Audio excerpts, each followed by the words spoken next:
আসসালামু আলাইকুম এভরিওয়ান, আপনাদের মাঝে ভিন্ন রকম একটা রেসিপি নিয়ে হাজির হলাম। ডিম আলুর ঝোল আমরা বলি। এটা রান্না করার জন্য অবশ্যই ডিমটা সিদ্ধ করে মশলা মেখে কড়াইতে দেখেন তেল দিয়ে ভাজা ভাজা করে নিচ্ছি সুন্দর করে।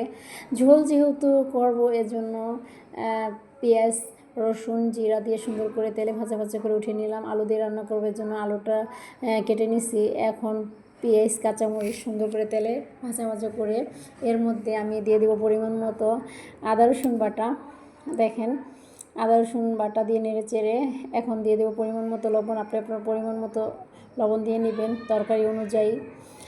হ্যাঁ, সুন্দর করে নেড়ে চেড়ে এর মধ্যে আমি একটু পানি অ্যাড করব সুন্দর করে কষানোর জন্য। অনেক সহজ রেসিপি, এটা রান্না করলে অনেক পেট ভরে ভাত খেতে পারবেন। সত্যি অনেক লোভনীয়।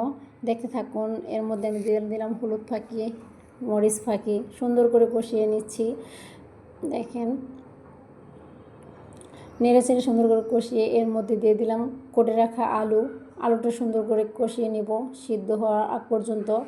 দেখেন এখন পরিমাণ মতো ঝোল দিয়ে দেবো, যেহেতু আমি ঝোল করে রান্না করব ডিম আলু দিয়ে। দেখেন ডিমটা মাঝখানে খণ্ড করে নিচ্ছি, এখন পানিটা উতরে আসছে, এখন ডিমটা ছেড়ে দিছি। দেখেন আমার ডিমটা অনেকটাই হয়ে আসছে। দেখেন কত সুন্দর একটা লোভনীয় কালার। এর মধ্যে আমি শাক বেটে শিলপাটায় শাকটা দিয়ে দিছি। এভাবে আপনারা চাইলে ট্রাই করতে পারেন। অনেক সময় একরকম খাবার খেতে খেতে আমাদের একঘেয়েমি চলে আসে, তাই আমরা ভিন্ন রকম খাবার খেতে মন চায় অনেক সময়। এজন্য এটা রান্না করছি আপনাদের দেখানোর জন্য।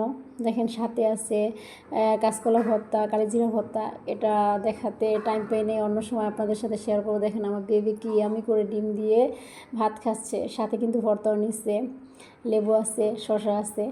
ও অনেক